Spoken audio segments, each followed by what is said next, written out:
Dejoie. I'm the Senior Policy and Government Affairs Analyst here at Sourcemap. And of course, I'm joined by Leonardo Bonanni, our founder and CEO. Today, we'll be discussing navigating global supply chain chaos. And Leo, I don't know if you want to kick us off, give an intro to Sourcemap and what it is we do here. Yeah, thanks, Sam, and thanks everyone for joining us for this ever growing topic in terms of importance and complexity. Just a little background on who we are and why we're talking to you about supply chain chaos, and then I'll hand it back over to Sam, who is our policy expert on this webinar. Look, so Sourcemap is a supply chain regulatory software company. So the reason that we're hosting this webinar is that we specialize in helping large organizations deal with the complexity of their entire supply chain. That means all the way back to the raw materials. So we have a global presence between European and North American offices and regulatory coverage, more than 5 million suppliers in our platform. And we're by far the company that has been doing supply chain mapping software for the longest, 14 years so far. Some of the important things that will come back through the conversation is companies need a way to very, very quickly understand their exposure to supply chain chaos, and that includes, regulatory chaos, but also private sector chaos and natural causes. So mapping the N tier, which is the term that we use to mean making sure that you know all of your suppliers, tier 1, tier 2, tier 3, and so on until you get to the raw materials, is absolutely essential to navigating supply chain chaos. We specialize in automating that process, reaching the raw materials as fast as possible, making sure supply chain maps are always up to date, and making sure that they're validated with an actual audit trail of receipts. How we do this is, we offer technology for meeting the regulatory requirements on both sides of the Atlantic. We offer that technology exactly and only for that reason. So it's really built to be as secure and as robust as a major multinational would need to comply and be protected. And we do it because we have an extensive, decade plus experience of doing outreach to suppliers, making sure that they are willing and able to participate in supply chain due diligence to the extent required by these various regulations and by private initiatives. And then just to give you an idea on the next slide, if you want to understand how supply chain mapping, how traceability actually enables the compliance with these various regulations, essentially what we position is all of the current and foreseen supply chain due diligence regulations rely on companies knowing who their upstream suppliers are. It's also a good practice from an operational point of view for quality, for risk. It's also very important for reputation risk.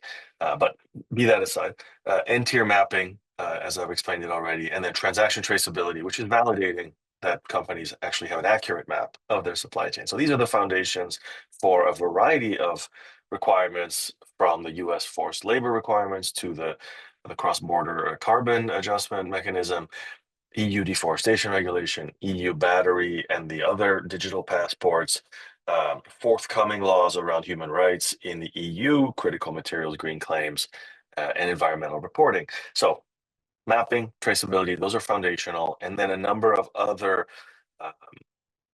tricks to automate managing this regulatory and this market chaos include being able to collect data from suppliers upstream, those indirect suppliers, being able to continuously make sure that all those suppliers are compliant with all of the laws in all of the countries where a company does business, making sure that risks are being evaluated not just at the supplier level, but also at the regional level.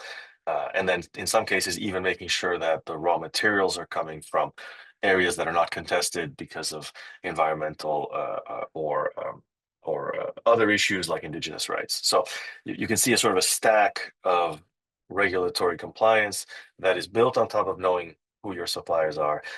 And it's also what we believe is the key to bouncing back in the face of other trade-related chaos, if we call it that, like tariffs, like various boycotts and bans. So with that, I'll turn it back to you, Sam, for a little bit of a preview on exactly what we mean by supply chain chaos. Yes, absolutely. Thank you, Leo. I think maybe it makes sense to frame the conversation around some background and get into where maybe a lot of this regulatory framework is coming from. Like a lot of things today, I think you could say it all started after COVID, right? I think COVID really made supply chain issues more salient to the public and honestly regulators alike. Um, and so after COVID, a lot of governments and a lot of regulators sort of have been pushing for more transparency in supply chains. And I think really for me, one of the sea changes was the EU Deforestation Regulation. I think that's a great place to start just because it really is like a total sea change. There was nothing like it before or really after. And I would say for a couple of reasons, maybe two or three reasons. The first being just the depth of analysis required for EUDR. And secondly, the frequency of with which you need to do that due diligence. And so what do I mean by that? Well, the EUDR, right, says essentially there are seven commodities, coffee, cocoa, palm oil, soy, etc., that if you would like to place on the market in the EU, import or export, that means that you have to, one, establish that there's no deforestation on those plots of land where those commodities come from, but then also, two, that those producers are following essentially the law of the land, that they're following the laws of the country of production. Um, and so this is a level of due diligence that hasn't really been required before. You need to do a deforestation analysis where you're gathering geospatial data, overlaying that with satellite imagery, and determining that that plot of land does not have deforestation. And you need to do that for every single shipment because for those goods to actually enter the EU or export them, those customs declarations actually have to have what's called a due diligence statement attached. And that due diligence statement is a combination of a lot of different metrics from the deforestation analysis, from that legality assessment we were just talking about. On the other hand, out of the EU, you also see the CSDDD, which is the Corporate Sustainability Due Diligence Directive. At a high level, basically, what does the CSDDD say? It says that all companies that meet a certain threshold, either company size or revenue, need to implement a due diligence framework that monitors the risks of environmental, social, and governance risks, both within their own operations, but then also their supply chain and then downstream from them as well. The CSRD, the Corporate Sustainability Reporting Directive, is sort of a companion bill, you could say, in some ways, which basically outlines what needs to be reported in the CSDDD. So that means very specific metrics, as specific as, carbon emissions, as equal employment in the workforce, and so on and so forth. Now, as many of you might know, the EUDR was intended to be implemented and enforced on December 30th, 2024. Of course, that hasn't happened. Through a lengthy political process, the EUDR was actually delayed a year, and so now it will be implemented December 30th, 2025 this year. On the other hand, the CSDDD and CSRD have been sort of jointly combined into what the EU is calling an omnibus legislation, where the goal is to standardize the requirements from the CSDDD, CSRD, and some regulations and directives that are coming down the line that which we will discuss. And one of the major changes from the CSDDD, CSRD is that you now only need to do due diligence within your direct supply chain and not your indirect suppliers. So that means you're just doing due diligence with your tier ones and not all the way down to the TN. Now, if you're a compliance person, that might sound great. Look, all I have to do is do due diligence for my tier ones. But in effect, when you start to consider the regulations and directives that are coming down the line, like, the EU batteries regulation, the Green Claims Directive, these are both frameworks that actually require, end-tier mapping for the most part. You've got your digital product passports, all these different frameworks that actually will eventually be reported through the CSDDD. So while it might seem like, we don't have all that much due diligence to do anymore, in actuality, it's a little bit more messy than that, and we haven't really gotten clear guidelines from the EU that describe exactly how all of those things will interact. Um, so this is just to frame sort of the chaos we're seeing on the EU side. Of course, if we jump to the US, this is all at the top of everyone's news feeds, right? One day there's a tariff, one day the tariff is delayed by a month, then it's back on. You also have from the prior administration and this administration actually discussions of removing the de minimis clause. Some people call it the de minimis loophole. And essentially what that is it's a clause that says, you know, any shipments valued at under $800 don't have the same customs obligations in that they're not paying tariffs on them, they're not paying duties on them, etc. And actually, more relevant to this conversation is, you know, shipments that are in that de minimis clause, so under $800, are not necessarily having to do are not facing the same scrutiny by CBP, Customs and Border Protection. And so that being overturned would mean, you know, thousands, potentially millions of shipments uh, experiencing far more scrutiny from CBP and requiring a lot more due diligence from those importing. So there's chaos on, you know, both sides of the Atlantic, but I think there is really a silver lining to all this in that we do see both in the EU and the US sort of an effort to push for digitization and standardization of supply chain data. And when I say that, what do I mean? Well, I'm talking specifically about traces on the EU side. That's where you are submitting your EUDR due diligence statements to. And of course, that requires a number of data points and a large standardization of supply chain data in general. On the US side, we actually have ACE 2.0. So this is CBP's effort. They're calling it the ACE 2.0 window. It's essentially a portal like Traces that CBP is actually working with partner governments, the UK, the EU, New Zealand, Australia, etc., to try and simplify and standardize customs information, really, so that when you are submitting a shipment, your customs declaration could just be submitted online. And Sourcemap is participating in the ACE 2.0 pilot. And so I'm wondering, Leo, if we turn it back over to you, could you speak to, although we have all this chaos, we are seeing this push to digitize and standardize. Could you talk to some of the benefits of those efforts? Yeah, and Lexi, if you can show that last slide, I think the so look, nobody can predict what the next trade war will be, what the next sanctions will be. So we have to essentially equip companies to do everything they can to prepare for unpredictability. And what that has meant for years now is making sure that you have a coherent understanding of your end-tier supply chain, which means a database, which means digitizing a lot of that information that right now exists across a whole bunch of organizations or has not yet been collected from the supply chain. And so these two initiatives that you mentioned, the EU Traces portal, which was their traditional customs portal, but then it got an incredible upgrade for EUDR. So now when you want to clear customs with a container of palm oil or cocoa or rubber or paper, you submit not just your usual customs declaration to this portal, but also this pretty large digital file, this package of data that includes a map of all the farms that the raw materials came from. So that's a huge upgrade, and it's live. And that's the other thing that's maybe some people don't realize on the call. Certainly, a lot of companies don't know yet. The Traces platform that takes this deforestation map data is already live. In fact, it's been live for nearly a month now with Sourcemap, with both Traces and ERP integrations. So that means that for a company that wants to comply with this law and have already begun the mapping process, it's a completely automated process. Nobody has to lift a finger at the importer.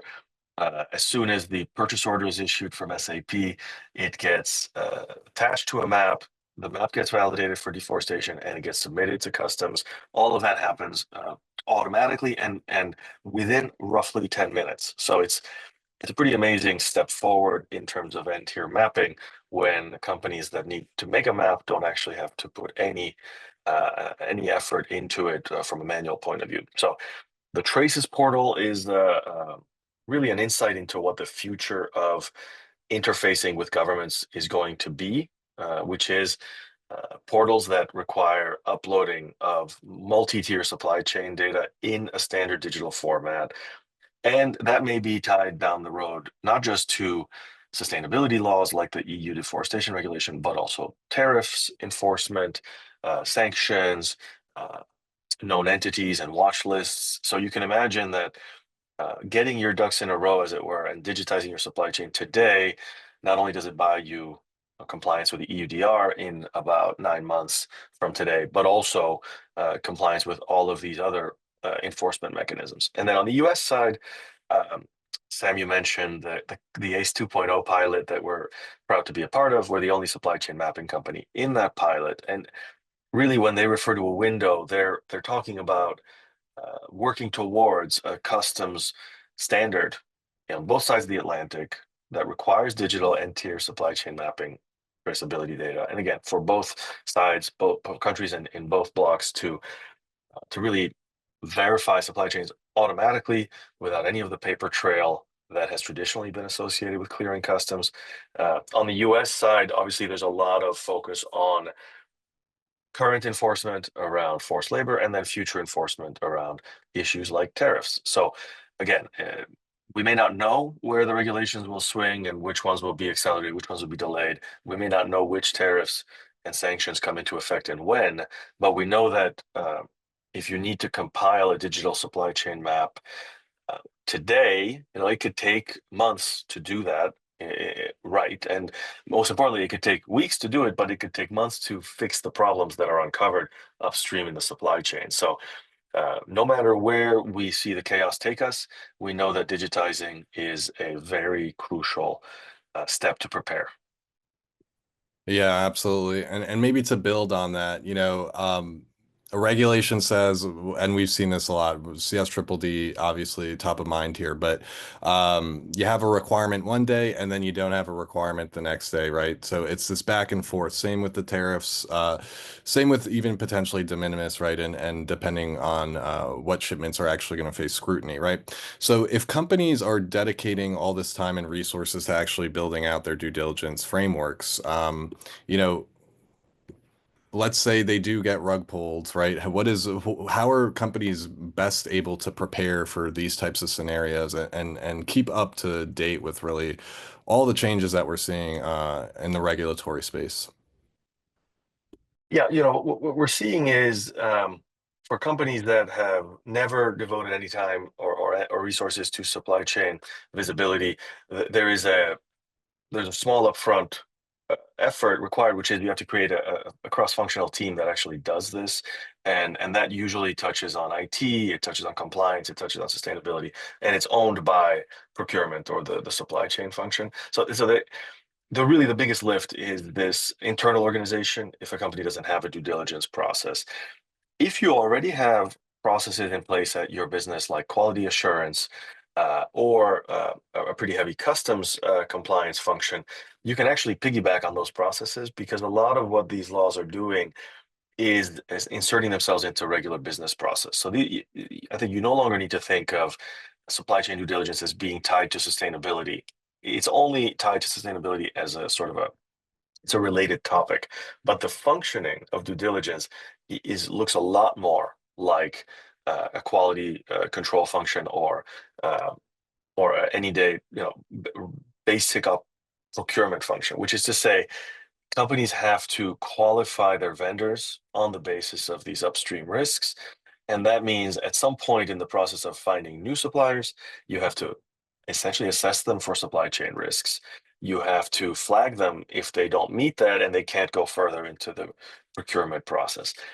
If you've approved a supplier, but some of these laws require tracing at the shipment level, laws or internal programs, then you look at every shipment and you essentially have to block purchase orders or shipment receipts until there's clearance obtained. And so really what this has done is it's taken processes that every company did on their own and sort of made up their own processes and standardized them into a quantitative process that's really part of qualifying a vendor, and then it becomes part of qualifying a shipment for receipt.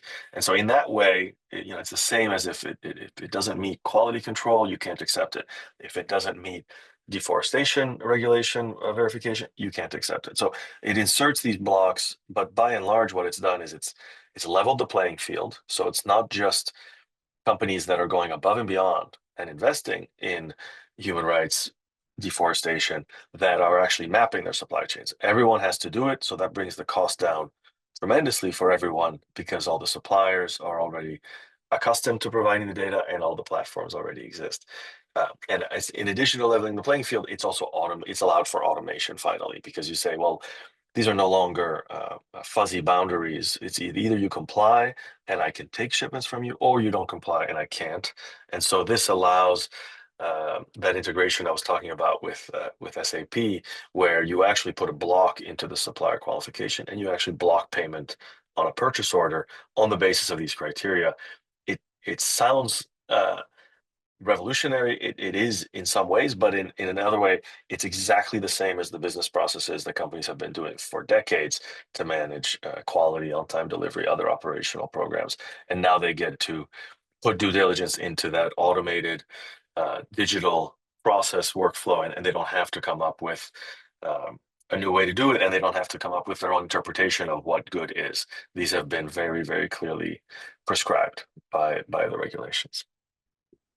Yeah, yeah, that makes a lot of sense. It is a good point. It sounds totally revolutionary, but it is in a way a continuation of processes already in place, right?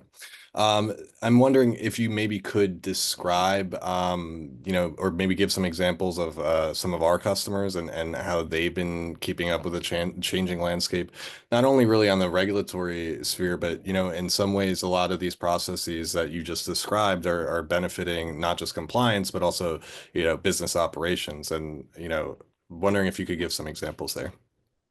Yeah, we've been helping companies even ahead of these regulations and even ahead of the COVID uh, chaos, because there were a number of U.S. programs that were already looking at risks.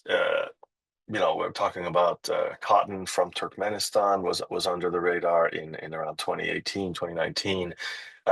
Deforestation was already a major issue under Bolsonaro in Brazil in 2018, 2019. So there was already a lot of movement around the N-tier mapping.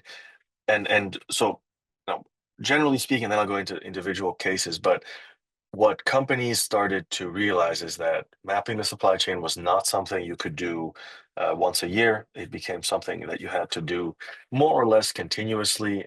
The supply chain doesn't actually change continuously, but suppliers need to tell you if they've changed who they buy from. So it may be that just you have one or two things changing in a quarter, but the idea is it's not enough to get a snapshot point in time, because on any day, a satellite might pick up deforestation, or company might be added to a watch list, or a conflict could break out. And so actually if the map isn't up to date, um, it essentially becomes useless and you have to go back to square one. We also saw some pretty advanced technology that became available broadly to watch the suppliers, watch lists where you can match different company names and addresses in different languages and make sure that you comply. And so, for example, we have a watch list at Sourcemap that has more than 70,000 companies in it. And we're constantly rerunning that watch list against that map that is also itself moving. And so that's essential because, at least on the US side, Customs and Border Protection is also using a constantly updated watch list, not just of companies that you can't do business with, but also of their affiliates, which are companies that we would flag as well to one of our customers. Say, well, there's not technically illegal, but everyone knows that they share a board member, or they share a facility with someone else that is on a banned entity list. And then we also saw proof becoming really important. This is where I can get into sort of examples, but when our customers are confronted with a questionnaire or in very rare cases, a detention, which means the customs has decided, not to clear a shipment until they get more evidence that it complies with U.S. law. They have to produce documents, and those documents, we call that chain of custody documentation. I think that's what CBP calls it too. But the receipts, the contracts, the shipping documents, just to show that the supply chain map isn't just a bunch of dots on a map, but that there's evidence to back it up that these people sold these goods to these people. Because the customs can really go after anyone in the intermediate part of the supply chain that could have violated U.S. forced labor ban. So chain of custody documentation becomes really important, especially because um, customs is using a lot of AI generated watch lists. Those watch lists are based on public data. They have no idea what products were sold between one supplier and another. They have no access to contracts or receipts between those companies. None of that is public data. So if you are being caught in sort of a wide net and you have one of those very common false positives that AI triggers, then the best evidence to defend a company and a shipment is to show that you have the proprietary data, those contracts, those receipts that AI doesn't have access to, that you have, that you can show that the chain of custody is in fact clean and compliant. We've actually seen that, just me, I've seen it twice already at Sourcemap, that the evidence that we're able to collect is way, way higher fidelity than the evidence that AI has access to. And that, you know, at the end of the day, you also need to ask a whole bunch of other data from your suppliers. The cross-border, the carbon adjustment mechanism is a one example where you need to know what the carbon footprint was of product that you imported from outside the EU, and you need to basically pay a tax if that carbon was higher than the same material bought inside the EU. You need to ask your suppliers questions about carbon. In the event of deforestation, you need to ask them about complex issues like indigenous rights and land use rights. And so the ability to then have that network built out so that you have not just mapped your supply chain, but you've registered all your suppliers in the same portal, and you can send them questionnaires, collect evidence, collect additional data. Huge boost for all kinds of internal programs, including brand protection, quality assurance, and resilience, the ability to bounce back in the case of a disruption. I can go into sort of other case studies, but maybe one of the simplest is a huge food company that we work with that you might think of supply chain chaos again as being impossible to navigate. But one thing is for certain, if you have a smaller supply chain and you can more quickly get in touch with everybody and sort of reorganize, it's an easier supply chain to manage. So we run into that with a lot of supply chains where they've never mapped and they discover way too many suppliers in tier 2, tier 3, or tier 4, in the sense that, if they have to correct course, if they have to say, don't buy from protected areas or biodiversity hotspots, or don't buy raw materials from this country or that country, it's an unwieldy task to get in touch with all of those indirect suppliers. And so what our customers often do is they say, well, we have this number of redundant upstream suppliers. Let's keep the right number that we're diversified regionally, industry-wise, so that in case there's a disruption, we can bounce back, but just that number and not anymore. And so we've seen companies effectively be able to cut out hundreds of distributors and have a much smaller risk envelope of companies that they're accountable for, that they need to engage with and have corrective actions with. So one very simple benefit of digitizing the supply chain is you can streamline it, and you can reduce your risk exposure, and you can make it much, much more possible to invest in your suppliers to raise the standards in the supply chain. Yeah, thank you. That was a great example. I'm thinking though, from your experience, are there major pitfalls that companies encounter when implementing their due diligence processes, when they're mapping, or if they're not mapping? What are some of the major pitfalls that you've seen? Look, we still see uh, a lack of a home for supply chain due diligence. So again, companies that have been doing this for a long time, they can do those optimizations. They can really fine tune their risk exposure and plan for resilience. Companies that haven't started often assign the task to sustainability or to compliance, it really needs to live in a cross-functional team that and be owned by procurement. So I think the biggest pitfall we see is around internal organization. IT, if you have a big company, IT has to be involved. The process has to be automated. Beyond that, there's a lot of confusion in the market about what is good enough. And we see a lot of companies try a very simple approach to supply chain due diligence. Essentially, they've been told that they can use market intelligence databases, or they can use AI-derived information to figure out what their supply chain map is, and that's just not true. It's not. It won't stand up to the law, and it is full of false positives. I touched on it briefly, but AI can, at best, it can give you an inference of what your supply chain is. It will generally give you a majority false positives. And so then if you start with a supply chain that is full of false suppliers and you try to figure out which ones are the real ones, you run against a wall because you're essentially creating an antagonistic relationship with your supply chain. So really the important thing is to start with suppliers, and then where there are gaps in what the suppliers can provide or are willing to provide, that's when you turn to market intelligence databases to fill those gaps in.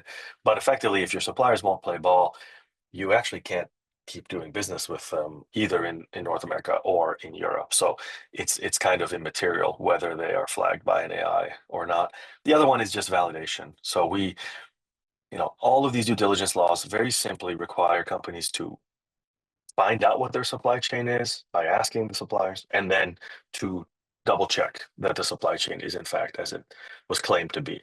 That's it. I mean, you can go beyond that, but what the most important things are, you can't be negligent. You have to ask from the suppliers themselves, and then you have to back it up either by getting evidence from the suppliers or by cross-checking with third-party databases. And again, the idea that you could use data that was obtained a long time ago, it was obtained by a third party, it was obtained by access to a third party database, it's just not going to fly. And they've been very clear on both sides of the Atlantic that you need firsthand data. So firsthand verified data is really key. And it might seem like you'll save time by buying a database, but actually what that will do is delay the eventual and necessary process of actually collecting data from your suppliers. And if you start with your suppliers right away, you can get to those raw material suppliers within a month. So it's actually much faster than using AI to then ultimately start asking your suppliers for data. Right. Yeah. And I just briefly would want to return to that the topic you mentioned of, what is the minimum essentially that we can do to comply with X regulation or et cetera. And so AI is often seen as that solution. My question, I suppose, is like, when would you know something is a box checking exercise versus not? Obviously we're interested in getting to the truth of the matter and that first-hand account information that you were just discussing. But when is it a box checking exercise versus when is it not? I know, wide question, but generally interested to hear your take on that. It's a great question. Um, a lot of the European regulations could be seen as box checking exercises. Um, I think I always advise our customers in a couple of ways. One is reputational risk. So if you feel that you're a brand that has potential targets set on it, then the value of complying, and at least of not being negligent, is immeasurable. It's certainly the value is it far outweighs the cost. So it's if you're reputationally conscious, I would say it's a no-brainer. And our customers have been mapping their supply chains to tier N for 15 years because of their concern for their reputation and genuinely for their impact. And so if these are things that matter to you and your colleagues, it sort of independent of the law, we know that N-tier mapping makes you compliant with all these laws. We also know that it immediately starts to reduce the risk to the reputation. So that's number one. Actually, number two is obviously some of these laws carry enormous financial penalties.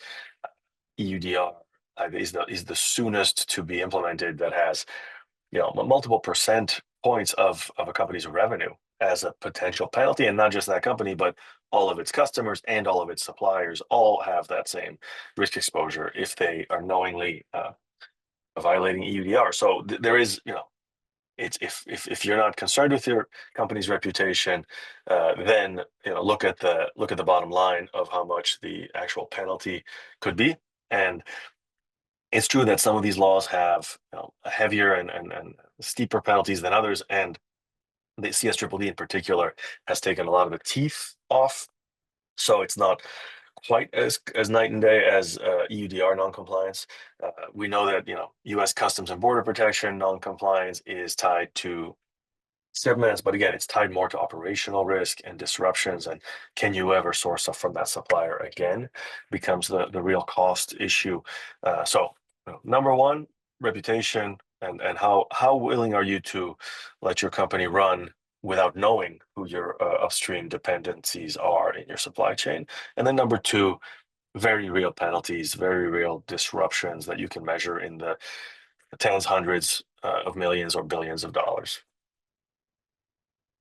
Yeah, absolutely. Thank you for that, Leo. We are coming to time, folks, but we do appreciate everybody joining today. This session was recorded, so if any of your colleagues couldn't attend today, we're happy to send that over. You'll have our contact information in a follow-up email, and any questions we didn't get to today, we will respond to in writing. But we do really appreciate everyone's time. Leo, I don't know if you have any closing thoughts. No, just to say, look, the future's brighter. This Yeah. this right now we're all living through a period of pretty intense chaos and unpredictability, and so there's a lot of good legwork that we can do in the face of chaos to, at the very least, be more prepared to respond to whatever next week brings. Right. And on that, thank you everybody for joining. See y'all next time. Bye bye.